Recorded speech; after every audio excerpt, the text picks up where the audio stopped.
Hey guys, it's August 2026. OnlyFans management is evolving, getting harder. The same tricks aren't working. So we're going to go over a little bit about what's working for me, someone that struggled for like 3 to 5 years about the whole marketing side of OnlyFans.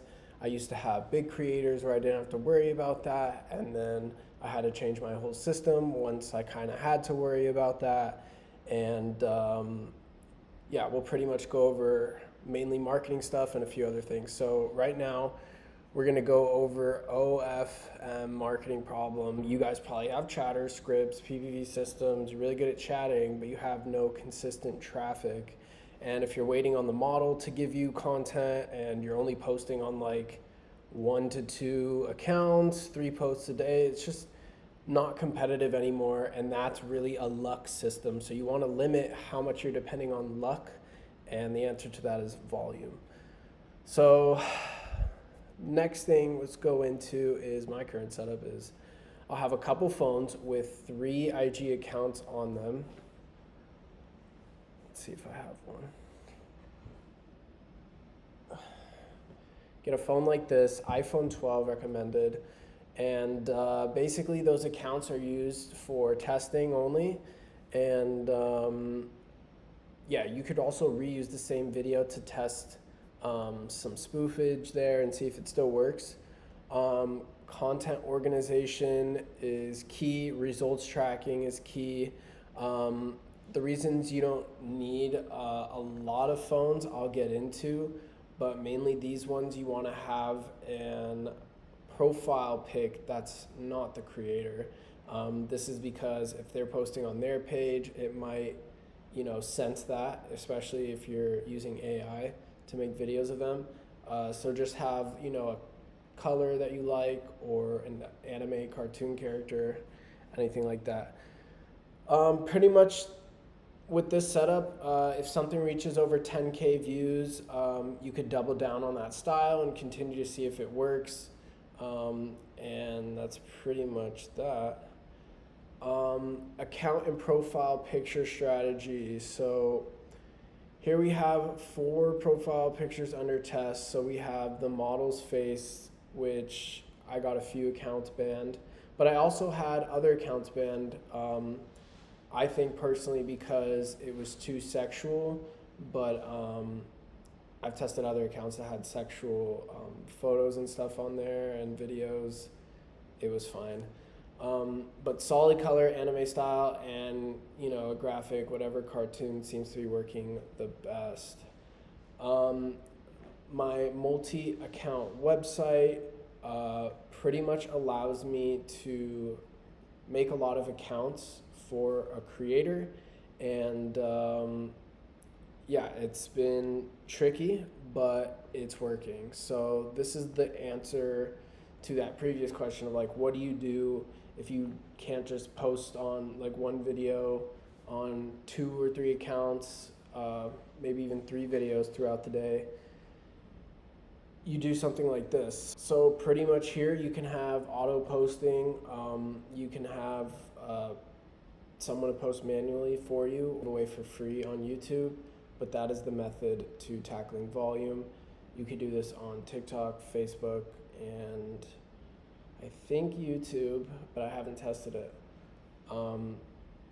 This is going insane right now. G-Lark is something different where it's not iPhone, it's Android, and there's a debate about if that matters or not. I typically think that an iPhone at least 12 score does way better as far as like account trust score, which is the most important thing.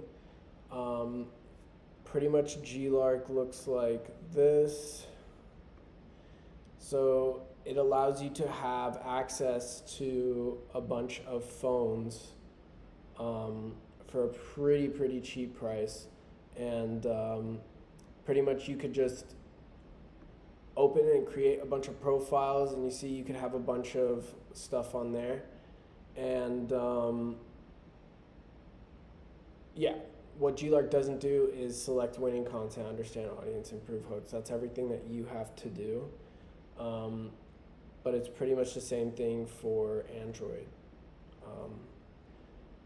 this is what is working for me. So we test the content for the models on the real phones.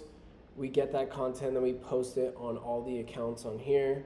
So we try to, organize it into themes. So pretty much like a certain video style or a niche, or else it's just all over the place. So this way the accounts really know how to like push that content, especially if one video does well, it'll help the next video do well, and et cetera, et cetera. It's a targeting situation. So pretty much if I go here, we got, the real impression, viewer attention, watch time, profile visits. That's all really important. I'm gonna add here, you want the location of, when you press like audience on a video and it shows, you have 20% from the US or 20% from Mexico, you want as much of a percentage to be in the US as possible. So people put like hashtag US, or they do like US outfits. But I've seen that the best thing is making the girl speak in English. And I kind of was hesitant there because we just had one of the people in the group had a model account and they were speaking English, but they had a really hard time getting, a US audience. So sometimes it is an account situation, like how the account was made, or if you made the account, then the first couple test groups for your accounts just got pushed to Mexicans or Cubans or wherever it was.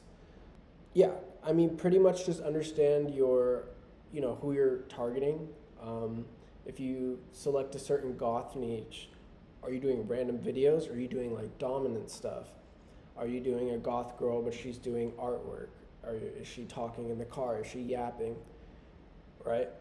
And then the conversion is also another big thing. So like your story to basically your funnel from your socials output, marketing output to the OF. That needs to be like dialed in. Maybe you could look at a few key creators that you like that are doing that well, or that they're probably making money.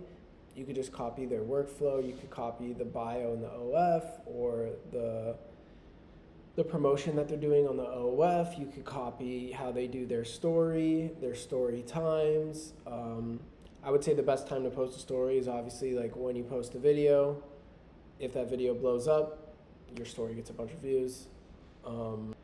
Here's the scaling system. So current state, right?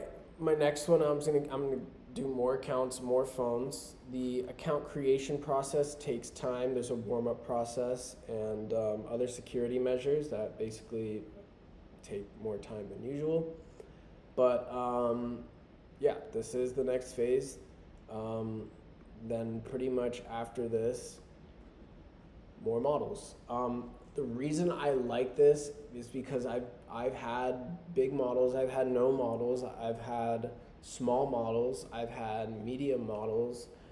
No matter what it is, if another agency comes in or their friend says, hey, try this agency,